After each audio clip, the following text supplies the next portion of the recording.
Yang tidak mau dikritik tidak akan jadi lebih baik.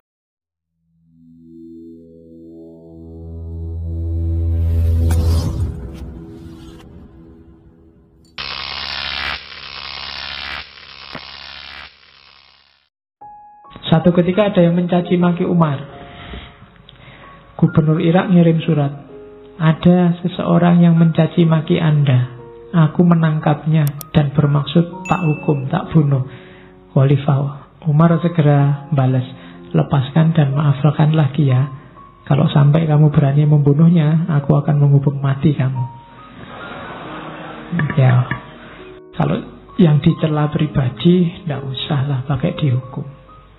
Kalau kamu berani menghukum-hukum orang yang mencela, nanti orang malah tidak berani lagi ngeritik aku. Padahal kritik itu perlu untuk perbaikan.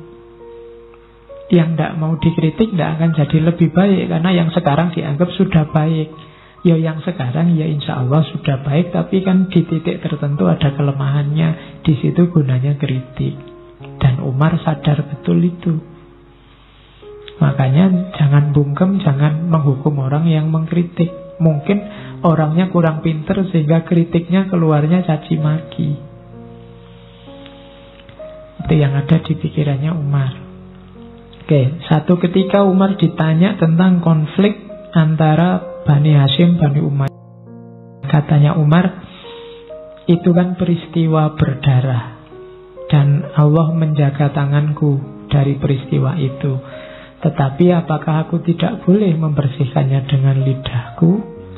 Sahabat-sahabat Rasulullah mengumpamakannya sebagai penyakit mata, yang dalam mengobatinya tidak usah menyentuhnya. Jadi ini Umar, ya, itu konflik simbah-simbah, bapak-bapak kita dulu yang berdarah-darah. Alhamdulillah aku tidak terlibat. Tapi sekarang aku yang megang kekuasaannya umat Islam. Maka aku tidak akan ikut-ikut konflik itu. Dengan kekuasaanku mungkin aku bisa meredakan konflik ini. Terus Umar pinjam istilahnya para sahabat. Kalau ini penyakit, namanya penyakit mata. Penyakit mata itu mengobatinya harus berjarak. Tidak boleh langsung menyentuh matanya. Jadi bukan tidak kayak penyakit capek. Capek kan kamu harus malah nempel sama capeknya dipijat. Kalau berjarak malah tidak. Pijet berjarak kan nggak jadi pijet.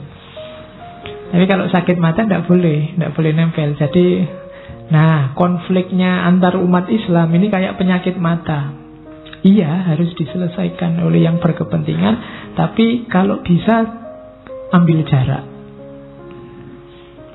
Jangan melibatkan diri. Karena begitu melibatkan diri di dalam, biasanya terputar di situ. Nah itu makanya sahabat-sahabat Rasulullah mengumpamakannya seperti penyakit mata. Yang monumental dari Umar bin Abdul Aziz lagi, di zaman Umar dihentikan caci maki pada sahabat Ali bin Abi Thalib. Sebelum eranya Umar, setiap kali khutbah Jumat itu selalu diakhiri dengan maki-maki Ali. Ya biasa itu dalam rangka rivalitas Bani Umayyah, Bani Abbasiyah. Disitulah nanti oleh Umar sudahlah dihentikan budaya caci maki itu. Umar merasa bahwa tidak mungkin saya mencaci maki orang yang dijamin masuk surga, pemimpin yang dicintai Allah, dicintai Rasulnya.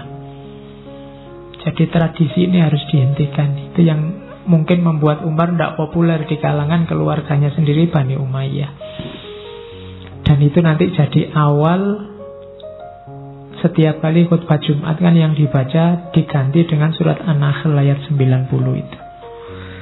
Setiap khotib kan pasti baca itu. Innallaha ya'muru bil adli wal ihsan wa ita'i dzil qurba wa yanha 'anil fahsya'i wal munkari wal baghi ya'izukum la'allakum tadhakkarun. Kan pasti baca itu khotib. Ini sebenarnya ijtihadnya Umar untuk mengganti, karena sebelumnya setiap kali khutbah selesai isinya maki-maki. Nah, jadi dimanapun ada khutbah kok isinya maki-maki, kalau bisa digantilah. Itu Dalilnya mana? Manut Umar bin Abdul Aziz. Jangan ada khutbah yang isinya maki-maki.